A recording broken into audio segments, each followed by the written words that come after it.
Officials are ready. The players are ready. Skypark Podcast.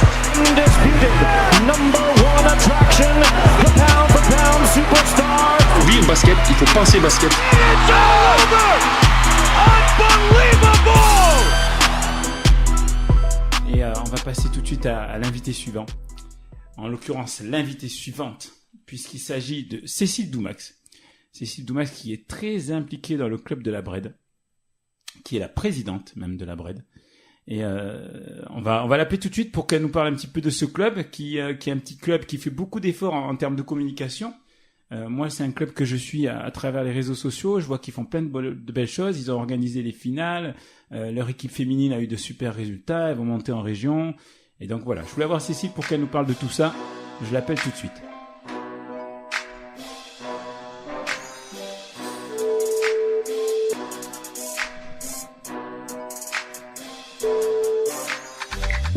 Allô Cécile, comment ça va? Salut Ablaï, ça va et toi? Tu vas bien? Impeccable. Bon, moi aussi nickel. Excuse-moi, j'ai 6 minutes de retard. T'inquiète, c'est presque les vacances. Mais je suis là. Voilà. Alors Très Cécile, bien. comme je disais aux auditeurs, je voulais t'avoir dans le podcast parce que le petit entre guillemets club de la Bred que moi je connaissais pas trop, et bien depuis quelque temps, j'entends beaucoup de choses sur le club puisque vous faites de gros efforts en termes de com au niveau des réseaux sociaux, vous tenez informé un petit peu de tout ce qui se passe dans le club. En plus de ça, le club a des bons résultats. L'équipe senior fille va monter en région, et puis vous avez organisé aussi les finales, des coupes, des trophées, etc. Et apparemment, les retours ont été très bons.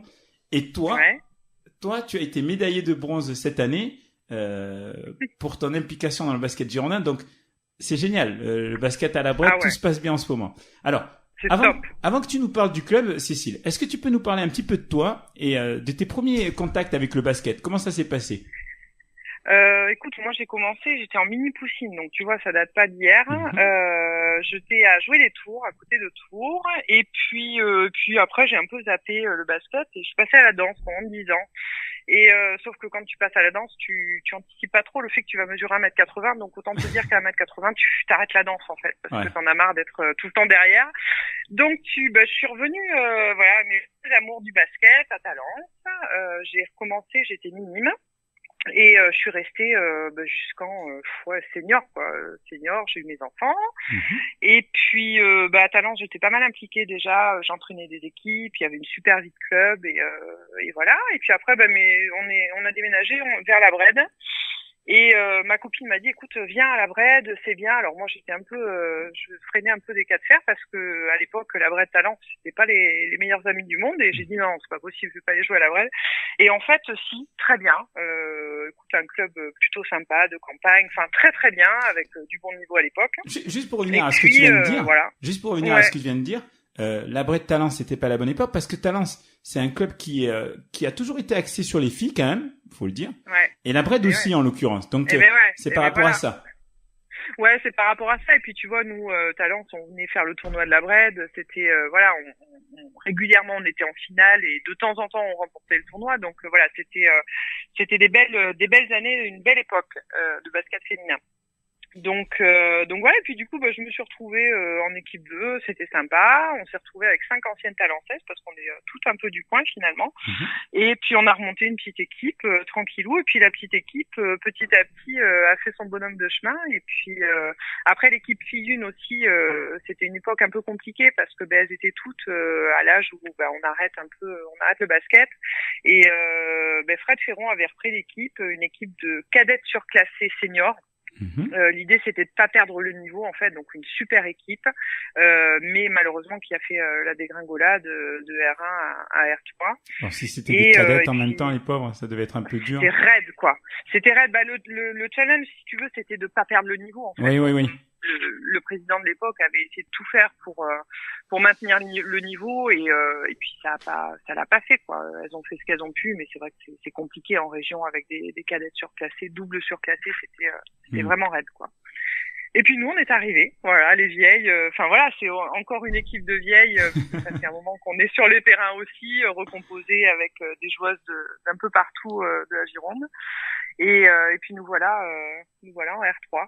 D'accord. C'est chouette. Bon, c'est bien parce que je me demandais comment j'allais amener la question, mais c'est cool que tu parles des vieilles. Moi, je l'aurais pas dit comme ça. Ouais. Hein. J'aurais dit, vous êtes une équipe de mamans. Et j'allais te Voilà. dire justement, est-ce que ça vous dérange pas, parce que vous avez fait une super saison, et tu vas nous en parler un petit peu, mais est-ce que ça vous dérange pas du coup de monter en région, vu que les déplacements vont être plus longs, enfin, est-ce que c'est pas un problème du coup? Finalement, ouais, si, ça l'a été, la question s'est posée parce que c'est pas forcément ce qu'on avait envie. Enfin, nous, l'idée, c'était de se retrouver entre copines le week-end et jouer. Et puis finalement, on s'est pris au jeu, quoi, parce que de toute façon, on voyait bien qu'au fur et à mesure des résultats, on allait accéder aux playoffs. Et puis, on voyait un petit peu, on voyait ce qui allait se passer. Enfin, voilà, c'est une équipe d'expérience, on va dire, tu vois. Ouais. C'est pas une équipe, on n'est pas d'excellentes techniciennes. Mhm. On a des techniciennes qui sont bien, mais voilà, c'est plus une équipe d'expérience. On nous appelle les U40F, on a été surnommés comme ça à la Bred, les U40F, et c'est un peu ça. Et donc voilà, donc on a fait notre bonhomme de chemin, et finalement, ouais, la région au début ça faisait un peu peur, et en fait on se dit bah allez, on y va, et puis voilà, pourquoi pas aller se refaire un peu de région comme quand on était jeune, quoi. Donc au début de saison, Donc, c'était pas du tout l'objectif en fait, la montée au début de saison. Si, quand même. Ok. L'objectif c'était la montée. De toute façon, Fred avait été très clair, donc c'est Fred Ferron qui nous entraîne. Mhm. Fred, c'était son objectif, puisque lui, il avait repris cette équipe de jeunes, et il y avait un peu de frustration de son côté, parce que les pauvres, voilà, elles ont fait la dégringolade, et lui, il a dit, moi, je suis venu à la Bred pour être en région, donc l'objectif, c'est la montée. D'ailleurs, juste une question par rapport à Fred, parce que Fred coachait à Saint-Médard, et il part de Saint-Médard, si je dis pas de bêtises. Du coup, il sera à part entière à la Bred? Oui, il sera en part entière à la Bred, on l'intègre dans notre projet parce qu'on commence à construire un peu un projet sportif, et du coup, on l'a mis sur les cadettes pour essayer il va falloir qu'on prenne on va pas pouvoir jouer au basket jusqu'à 50 ans, c'est pas possible. Ouais, donc l'idée c'est de faire l'après. monter les, c'est ça. Donc ce qu'on n'a pas réussi forcément à faire il y a 5 ans, là on espère réussir à le faire dans les 3 années qui viennent, quoi. D'accord. Et donc ça sera Voilà. le job plus ou moins de Fred d'essayer Exactement. dans un rôle de directeur technique un petit peu C'est exactement mettre ça ça. en place. C'est exactement ça. Ok, Exactement. d'accord. Alors, parle-nous un petit peu de comment toi tu es arrivé à la présidence du club, parce que si je me trompe pas, c'est bien ton rôle aujourd'hui? Ouais, c'est ça. En fait, l'histoire, c'est que j'étais salariée. Nous, à l'époque où on s'est connus tous les deux, je travaillais chez Cofinuga, et il y a eu ce plan social. Et j'ai dit, qu'est-ce que je veux faire? Donc, en fait, je suis partie et j'ai pris le poste de Karine Farage, en fait, qui, elle, partait sur le comité. Et du coup, son poste s'est libéré, donc j'ai dit, allez, on y va. Moi, de toute façon, j'ai toujours adoré l'encadrement, gérer les écoles de basket, tout ça, c'était mon dada depuis très, très jeune. Et l'année dernière, en février-mars, j'ai dit à mon président, écoute, on est au bout du truc, ça fait 5 ans que je suis là, on commençait tous les deux à s'essouffler parce que finalement, on portait le club un peu à bout de bras à 3-4 bénévoles, plus moi salarié, et il y avait une autre salariée aussi. Et je lui ai dit, écoute, moi je m'arrête là en salarié, mais par contre, je reste investi dans le club. Et puis je me suis fait toper par 2-3 bénévoles qui m'ont dit, écoute, nous on a un truc à te proposer. Alors bon, j'avais pas trop vu le truc venir parce que je me suis jamais dit un jour je serai présidente. C'est mon but dans la vie, un jour je serai présidente. C'était pas du tout ça. Moi j'aime bien être un peu dans l'ombre en fait, rester discrète. Ça me va très bien. Et ils m'ont dit, écoute, nous on te voit bien présidente et puis on y va avec toi. On se met dans le bureau avec toi et puis on essaie de faire quelque chose de bien. Donc le projet, de toute façon, je savais que je voulais pas lâcher le club et finalement le projet m'a botté. Donc voilà comment je suis arrivée. C'était pas un souhait au départ. Je me suis jamais dit j'arrête le salariat pour passer présidente. C'était pas du tout une volonté. Et ça m'a été suggéré et puis j'ai réfléchi et puis j'ai dit allez, on tente.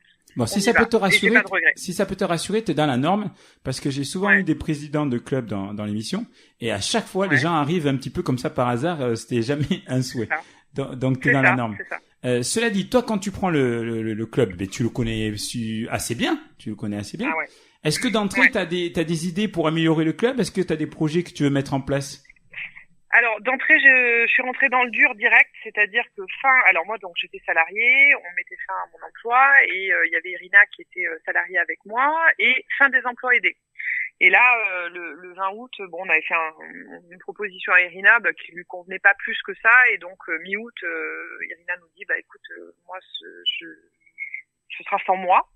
Donc tu te retrouves le 15-20 août sans salarié et tu te dis ok, comment ça se passe, comment on fait. Donc on a mobilisé les bénévoles, et finalement on a fait une année en fait sans salarié. On a juste quelqu'un qui intervenait chez nous en sport vacances qu'on avait eu par un contact, et du coup il me restait quand même 2-3 équipes à couvrir, et donc il a pris ses équipes en charge. Donc finalement, enfin au départ c'était pas gagné parce que j'ai pris un gros coup de chaud quand le 20 on me dit pas de salariés pour entraîner tes équipes, c'est vraiment raide.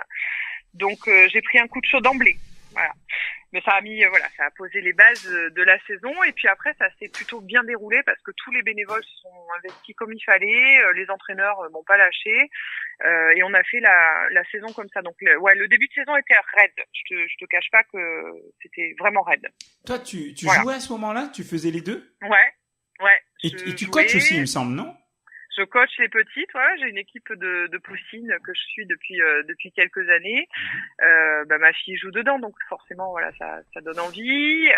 Donc je fais un peu de tout. Je touche un peu à tout. D'accord. Mais le coaching, moi je laisse pas tomber parce que ça me plaît, c'est chouette. Mais alors, les petites. Parle-nous quel est le nombre de licenciés au club de la Bred? Écoute, cette année, on est hyper fiers parce qu'on est à 246 licenciés. Alors, on était à 247, mais toi-même, tu sais qu'on n'est plus qu'à 246. Oui, on en tu vas nous expliquer après, tard. Oui. Et elle est pas mal, cette transition. Ouais, tout à fait. T'aurais dû me la faire un tout petit peu plus tard, mais bon, ça passe. Je suis désolée. Ça passe. Donc 246.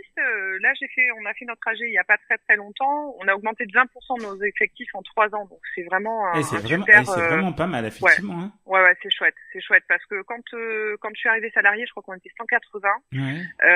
Je te dis, donc c'était il y a 5 ans, et là on est à 246. Donc on est très fiers. Après on s'investit, tu vois, on fait des opérations basket école, on s'investit aussi localement en fait. C'est pas mal du tout parce que tu vois, j'ai eu le président du Hayan tout à l'heure. Et puis je crois, sans dire de bêtises, qu'ils sont à quelque chose comme 215, quelque chose comme ça.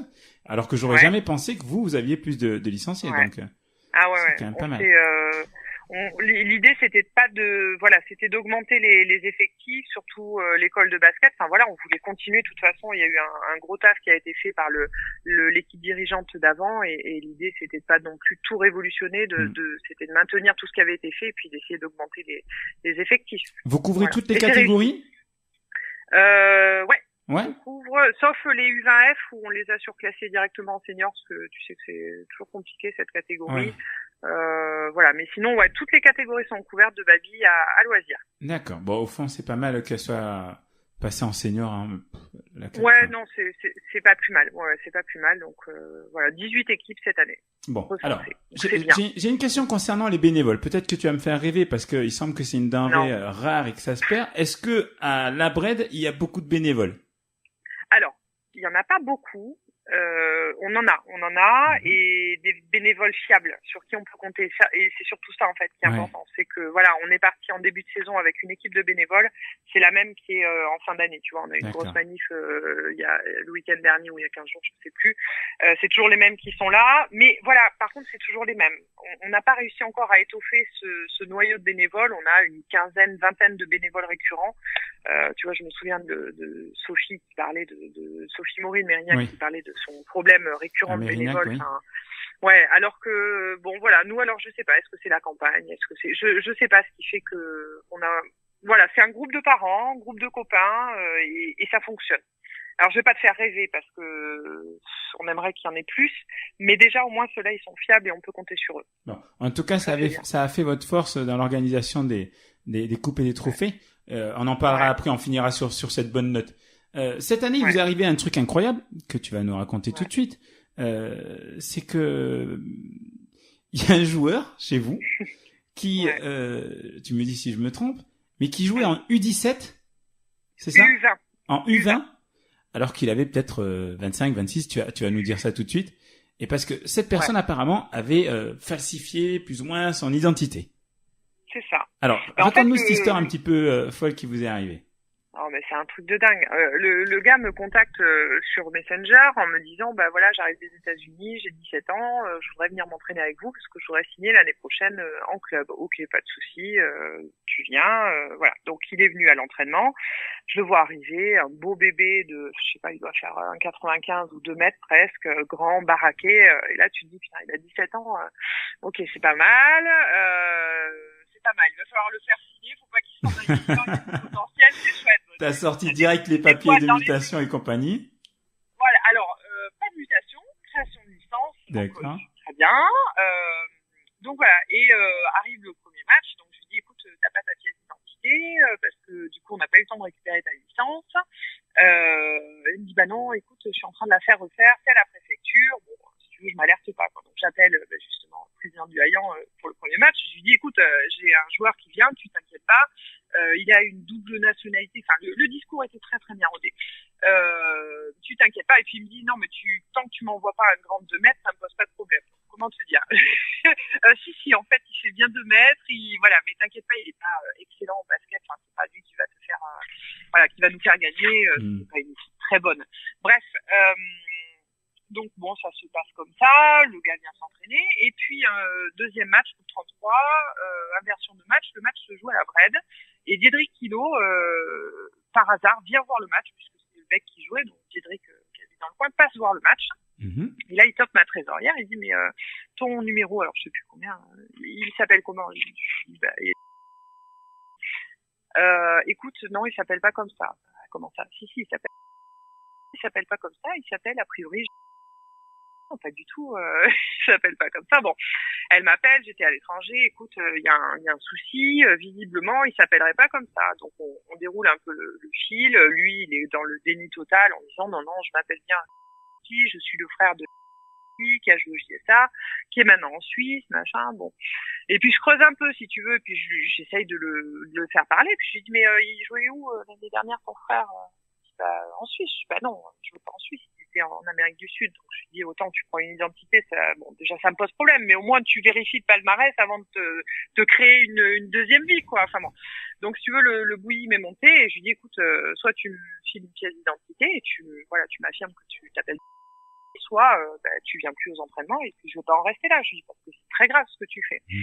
Et surtout, le plus grave en fait, c'est le fait qu'ils disent qu'il est 17 ans et qu'a priori il en est 26, quoi.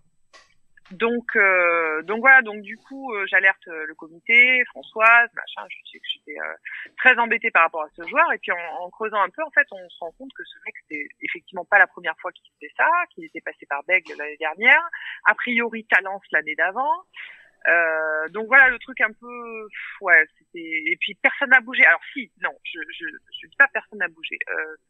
Mon collègue de Bègle, comment il s'appelle, Antoine Boisson, s'en est aperçu l'année dernière, avait alerté le comité, mais si tu veux, il n'y avait pas eu, voilà, suite. C'était pas plus, voilà, c'était remonté, mais il n'y avait pas eu de suite en fait, effectivement. Mais sauf que là, vu tout ce qu'il nous disait, je me suis dit voilà, on peut pas en rester là. Lui, il campait sur ses positions, donc je lui ai dit écoute, je vais alerter la commission de discipline parce que tu peux pas continuer à faire ça, quoi. Et depuis, silence radio, et du coup, je suis passée en discipline il y a 15 jours. Il n'est pas venu. Le club risque quelque chose? Alors non, c'est moi qui ai pris en fait. Moi, j'ai pris une sanction, un blâme. Ok. Mais rien de, voilà, moi j'avais très peur. Je t'avoue que j'étais très inquiète de ce qui pouvait se passer. Je voulais pas d'une sanction. Enfin, je leur avais dit, écoutez, moi je vous fais remonter. Vous nous demandez d'être, la discipline, vous nous demandez d'être, d'être réglo, tout ça. Moi, je suis à la sportive. C'est normal que moi aussi je montre les, personne n'est intouchable en fait. Donc, je me présente à la discipline pour que d'une part lui il recommence pas, parce que, il fallait que ça remonte. Mais le problème c'est qu'est-ce qui va remonter, parce que qui a été sanctionné, mais il s'appelle pas comme ça. Donc tu vois, c'est un truc, c'est une histoire de dingue. C'est clair. Parce que le gars prend une sanction, sauf que sur qui tu la mets la sanction? Sur X en fait. Donc voilà, on est assez emmerdé par rapport à cette histoire parce qu'on sait pas en fait pourquoi. Moi c'est juste que je voulais savoir. J'aurais aimé qu'il soit là pour au moins comprendre pourquoi, parce que du coup tu te fais des films, tu te dis est-ce que au départ moi je pensais vraiment que c'était un mineur et que tu vois peut-être mineur isolé ou mineur qui a fugué, Tu peux te faire 40 000 films, Donc, mais en fait, concrètement, tu sais pas qui est cette personne. T'as aucun sais pas. élément de son identité, Non. en fait. on pense qu'il s'appelle soit après, tu vois, on en avait discuté, Ouais. voilà, qui m'a dit que lui il le connaissait, que c'était un mytho et que en fait personne sait comment il s'appelle en fait. Mais le problème c'est que il ne mesure pas l'impact que ça peut avoir. C'est-à-dire que pour un président de structure, enfin un président de club, il lui arrive quelque chose ou il cause quelque chose Oui, à un autre surtout joueur, s'il enfin cause c'est ma quelque chose, responsabilité, tu vois. Ouais, c'est clair. S'il cause quelque chose et sportivement, tu vois, enfin heureusement que les gamins, sportivement ça peut être grave, c'est-à-dire que le gamin il joue dans une catégorie qui n'est pas la sienne, ses copains ont rien demandé à personne et ça flingue une équipe, c'est-à-dire qu'une équipe potentiellement qui joue des phases finales a tous ses matchs perdus parce qu'il a joué dans une catégorie qui lui convenait, enfin qui ne lui appartenait pas et du coup ça te plante toute une équipe. Ouais. Donc c'est ça qui est raide en fait. Moi voilà et on en a beaucoup parlé en assemblée générale parce que moi je tenais aussi à ce que ça remonte. Alors diffuser sa photo c'était un peu compliqué en AG parce que ça peut être ça peut être mal pris ou je sais pas, c'était un peu compliqué mais je l'ai fait quand même. Du coup, j'ai diffusé la photo au président de club pour plus que ça se reproduise. En fait l'idée c'est que voilà l'année prochaine il se pointe pas, il aille pas à Cestas ou je ne sais où en disant voilà je suis en U20 et moi ce que je trouve le plus et incroyable dans cette histoire, j'ai essayé de pas être politiquement correct. Le mec a envie de jouer, ok, Ouais. il veut gruger sur son identité, il joue. Mais qui joue avec des mecs de son âge. Moi, ce que je trouve incroyable, c'est que à 26 ans, quel plaisir tu peux prendre à vouloir jouer avec des mecs des U20. C'est mais tu sais le raisonnement a été poussé quand même loin. À tout moment aussi, ça peut être un gars qui a 26 ans et qui aime bien finalement être dans les vestiaires. C'est raide ce que je dis, Waouh. C'est horrible. Moi, j'y avais même pas pensé. Ouais, tu vois ouais, mais on va tu vois, loin tu là, vois le j'espère pas. ça va hyper loin. Mais moi, je n'y avais pas pensé. Tu vois, c'est quelqu'un de la discipline qui m'a interpellé dessus. Je lui ai dit, je peux pas y croire. Mais elle me dit, oui, mais on connaît pas les gens. Effectivement, on connaît pas les gens. Ouais, Rien que de penser à ça, si tu veux, ça m'a gonflé, quoi. Ouais, Bon. ça m'a gonflé. Parce que c'est des joueurs, non, c'est dégueu, quoi. Ouais, effectivement, Bon, c'est bref. pas. Je suppose que c'est pas ça. c'est C'est pas pas le très plus grand des glamour. basketteurs, en plus. Ouais, c'est pas très glamour. Bon. Non, c'était, franchement, ça a été raide. Ça a commencé en avril, l'histoire. Je t'avoue que, ça a été raide à gérer parce que tu sais pas ce qu'il y a derrière, tu sais pas si tu peux avoir toi des problèmes en tant que présidente. Il était hors de question moi, je suis hyper investie dans le club. Je fais beaucoup de choses le week-end, que ce soit du coaching, de l'arbitrage, plein de choses. Et quand tu es écope d'une suspension en tant que président, tu peux plus rien faire, en fait. Voilà, débrouillez-vous les bénévoles, allez-y. Non, c'est ça qui est agaçant. Et je lui avais dit, tu te rends compte que je risque moi une sanction, que toi tu risques une sanction, que ça peut être grave. Nous, on a pris quand même 250 € de frais de dossier parce que c'est incompressible et que voilà. Mais heureusement, on n'a eu que ça, quoi. D'accord. Heureusement. Bon, oui, effectivement, Voilà. heureusement que vous en sortez qu'avec un blâme. Ouais. Et il n'y a pas eu de blessés et tout va bien. Voilà. Tant mieux au C'est ça. final. Bon, en tout cas, Exactement. c'est une sacrée histoire. J'ai pas le souvenir d'avoir entendu un truc pareil. Non, et de mémoire de commission de discipline non plus. Il y a eu des gruges, quelques gruges sur des petits faits d'identité, mais pas aussi raide que ça. 26 ans, 17 ans, et je te promets, à aucun moment je me suis posé la question de savoir si, pour moi il avait 17 ans ce gars. Ouais. Après c'est vrai quand l'autre jour tu me parlais de ses tatouages, tout ça, c'est vrai qu'après tu tiltes et tu te dis à 17 ans il avait quand même pas mal de tatouages. Donc voilà, mais bon, c'est important d'alerter tous les présidents de clubs. C'est vrai que j'en profite du coup pour passer un petit message parce que ça peut nous retomber dessus. Faut vraiment être attentif à ça et autant te dire que moi à 17 ans, je vérifie pas la pièce d'identité, mais comme quoi Mais du coup, on nous faut demande l'être, pas les règlements ne nous demandent pas, mais on nous demande juste de nous assurer de l'identité du déposant, de la personne qui dépose sa licence. Donc voilà, Bon. C'est chouette cette année sinon. Ça a fait un petit peu ça a mis un petit peu de piment à votre saison. Et ce qui est bien, c'est qu'en tout cas, on a parlé de votre montée en région. Sur la fin d'année, toi personnellement, tu as été récompensé de la médaille de bronze. Tu vas nous en parler et de comment tu t'as vécu ça. Et en même temps, on peut dire que le club, les bénévoles ont tous été récompensés puisque vous avez organisé les phases finales et que apparemment ça a été un vrai succès, quoi. Est-ce que tu peux c'était chouette. Peut-être d'abord nous parler de ta récompense individuelle, on va dire, et puis ensuite de la récompense collective? Alors, la récompense individuelle, alors comme je t'ai dit tout à l'heure, j'aime bien être toute discrète dans un coin, pas qu'on me voit, et ça c'est, enfin je sais pas qui a demandé, je crois que c'est les membres du comité qui ont demandé cette récompense, donc ça me fait plaisir, mais c'est pas, voilà, j'aime pas trop être mise à l'honneur entre guillemets, parce que malgré tout t'es mise à l'honneur, mais là du coup c'était pas moi qui étais mise à l'honneur, je pense que c'est aussi l'ensemble des bénévoles qui étaient avec moi qui ont été mis à l'honneur aussi par cette récompense, donc voilà, mais ça fait toujours plaisir, je vais pas te le cacher. Quand j'ai reçu l'info, j'étais contente, mais c'est un travail de toute une équipe de bénévoles et pas d'un seul président. Exactement. C'est sûr. Voilà. Et parle-nous maintenant des phases finales que vous avez organisées. Alors c'était génial. Ça, alors juste une question, Cécile.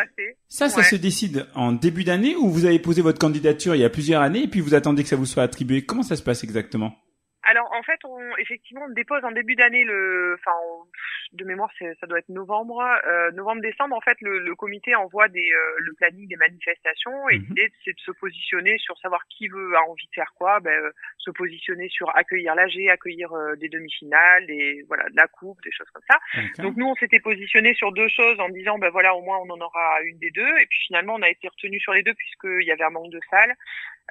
Donc voilà, donc on a fait les deux et puis j'ai une super équipe d'animation qui a mis en place tout ça. On avait une banda, enfin ça a été, franchement on s'est éclaté. On a des jeunes qui ont on appelle ça une fanfare par ici. C'est une petite banda d'enfants qui est venue jouer pendant les matchs, donc ça a mis une ambiance, c'était franchement chouette. Mais c'est une réussite parce que tous les bénévoles qui sont investis, on s'y est tous filés comme il faut. C'était carré en organisation parce qu'on avait des gens d'expérience. Enfin, on a Caroline Lestienne qui fait partie, qui est la vice-présidente, qui avait déjà fait ça dans d'autres clubs et du coup qui nous a fait une organisation carrée. Et puis ma trésorière Sandrine, qui est mon binôme de tous les jours, qui a aussi géré ça d'une main de maître. Mais voilà, c'est un travail de bénévole. Et c'était, franchement, on s'est régalé. C'était chouette. Vous vous repositionnez l'année prochaine, vous pouvez? Ah ouais, sur une finale, j'aimerais bien. Ouais. Parce que là, on a fait des demi, tu vois, on a fait un peu, on essaye pour voir ce que ça donne parce qu'on savait plus trop comment ça se passait. Et puis finalement, ça nous a plu ça et franchement, accueillir des finales, ce serait chouette. Et vous avez été félicité d'ailleurs par le comité pour l'organisation. Tout le monde a été très satisfait. Oui, apparemment, on a eu des retours. Alors, je les ai pas eu, j'ai eu quelques échos il y a pas très longtemps. Effectivement, certains clubs aussi ont fait remonter que c'était chouette, que c'était bien organisé, que la fanfare ça avait beaucoup plu et que ils recommençaient. En fait, les clubs commencent à retrouver le Labred d'il y a quelques années où il y avait le tournoi, tu sais, qui s'organisait le tournoi de l'Ascension. Donc, ils commencent à retrouver ça qui est en train de se remettre en place à Labred et voilà. Et puis, nous, le job, il faut qu'on le continue et qu'on continue comme ça. Et est-ce que justement ce tournoi, tu prévois peut-être de le remettre en place? Ce serait bien, ouais. On va essayer de le remettre en place. Après, on a un terrain au moins à l'extérieur qui a été, on partage les terrains extérieurs avec le rugby et ils avaient besoin d'un terrain d'entraînement, donc on a un playground qui a été détruit. Le collège a encore des terrains extérieurs qu'on va pouvoir exploiter, donc l'idée c'est de le remettre en place. Alors pas sûr cette année. On va voir en début de saison quels vont être les objectifs. Il faut étoffer en bénévole parce qu'on a une grosse fête en plus en fin d'année qui s'appelle les fêtes de la Rosière. C'est une fête locale où ça demande beaucoup d'investissement. C'est sur 3 jours, tu vois. C'est une sorte de feria en fait, et ça nous demande un travail de fou. On est sur les rotules à la fin, mais l'idée c'est d'étoffer un peu plus encore les bénévoles pour pouvoir faire les deux, et le tournoi et les férias. D'accord, donc c'est un projet, mais peut-être dans 2 ans, on va dire. Ouais, j'aimerais l'année prochaine, dans 2 ans. Est-ce que tu peux nous dire... le projet... Vas-y, pardon. Vas-y. Non, le projet, là on est en train de fignoler aussi parce qu'on essaye aussi d'avancer. On est en train de faire labelliser l'école de basket. Donc ça c'est du taf aussi et ça c'est un projet qui va être bouclé, je pense début de saison, mi-saison ce sera bouclé et comme ça on pourra se consacrer à l'organisation du tournoi. D'accord. Dans cette saison mouvementée, il y a eu aussi l'épisode Talence. Est-ce que tu peux nous dire un mot sur ça puisque vous avez été d'une grande aide pour le club de Talence? Puisqu'ils avaient des problèmes de créneaux de salle et que vous les avez aidés là-dessus. Est-ce que tu peux nous en dire un mot? Alors, comme du coup, je t'ai expliqué, j'étais à Talence, toujours été mon club de cœur. J'ai passé 20 ans, j'ai rencontré mon mari là-bas. Enfin voilà, c'est vraiment mon club de cœur. Et quand j'ai vu le message sur Facebook de Christian qui, voilà, c'était en août, je crois, qui disait que voilà, il y avait plus de salles, que c'était fermé. Enfin moi, ça m'a pris au trip et je me suis dit, ben voilà, qu'est-ce qu'on peut faire pour leur donner un coup de main? Donc du coup, j'ai un peu modifié certains créneaux. On a aménagé pour pouvoir au moins qu'ils puissent assurer leur entraînement de défi 1, parce que voilà, fallait, si chaque club girondin, tu vois, arrivait à se dégager un créneau, je me suis dit dans le monde merveilleux, ça va, voilà, ils vont pouvoir maintenir leurs effectifs. Donc ouais, on a réussi à dégager un créneau. Et ils ont pu maintenir leurs entraînements à la Bred et les matchs à domicile, puisqu'on avait demandé un accord aussi à la mairie pour que tous les matchs de Talence à domicile puissent être localisés à la Bred. Donc la mairie a super bien réagi, a joué le jeu, comme je leur ai expliqué.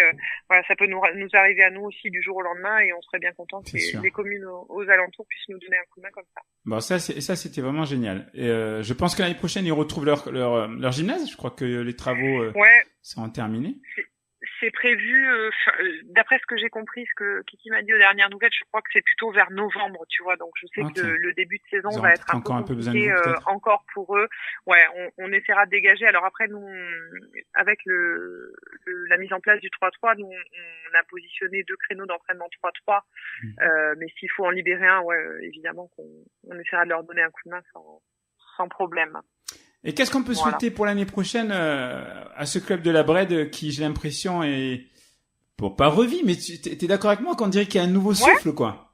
Il y a un nouveau souffle. Il y a un nouveau souffle parce que t'as une équipe de bénévoles qui est hyper investie, passionnée. Tout le monde s'y file. Enfin, que ça se maintienne en fait. L'idée c'est que ça se maintienne. Faut pas révolutionner, faut pas essayer de tout changer parce que c'est pas le but. Tout ce qui a été fait avant a été plutôt très bien fait. Et l'idée c'est de le maintenir et non, c'est de pas s'essouffler. C'est ça ce qu'on pourrait souhaiter à la Bred l'année prochaine, de pas s'essouffler, que les bénévoles ne s'essoufflent pas. D'accord. Et que vous non plus vous essoufflez pas en région. Comme ça vous maintenez. Exactement.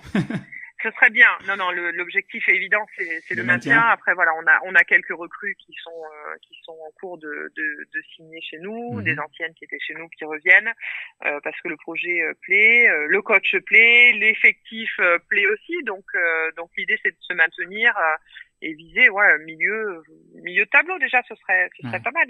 Bon, le projet en tout cas se dessine bien parce que c'est vrai que si vous maintenez en région rive droite, je suis pas sûr qu'il y ait énormément de clubs féminins en région. J'essaie d'y réfléchir comme ça, j'en vois pas trop. À moins que t'en vois, toi? Non, je vois pas là.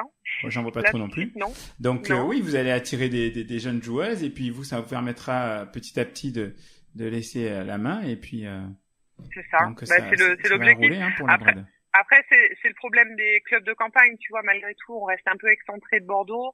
Bon, on n'est qu'à 15 minutes, tu me diras, mais voilà, on est un peu excentré, mais je pense que le projet peut plaire et j'espère que ça va attirer des gens. Et puis l'idée, voilà, c'est que le club aussi retrouve une équipe phare pour donner envie aux petits en dessous de continuer, de venir voir encourager des équipes le week-end et d'essayer de redynamiser les matchs le week-end. Ouais. J'ai dit rive droite, mais vous êtes rive gauche. Non, c'est rive gauche, mais un peu excentré, quoi. J'ai pas voulu, un peu excentré. Après, pas loin, tu vois, on a Langon, qui est aussi en R3, mais sinon après aux alentours, non, on a rien.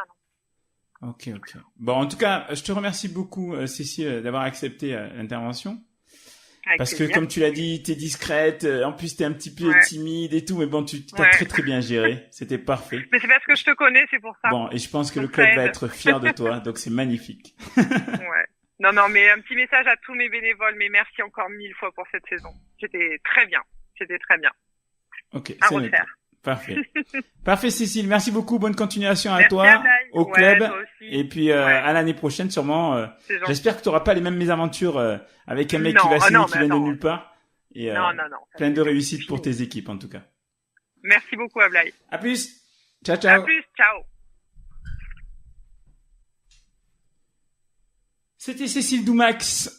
Voilà Cécile, très sympa. Et c'est vrai que le club de la Bred, il se débrouille bien. Hein. C'est un club qui avance et puis ça fait du bien. C'est vrai qu'à l'opposé, on a le Taillan, qui est en train de grimper. Et pourquoi pas la Bred dans quelques années avec de fortes équipes féminines et masculines. En tout cas, c'est ce qu'on leur souhaite.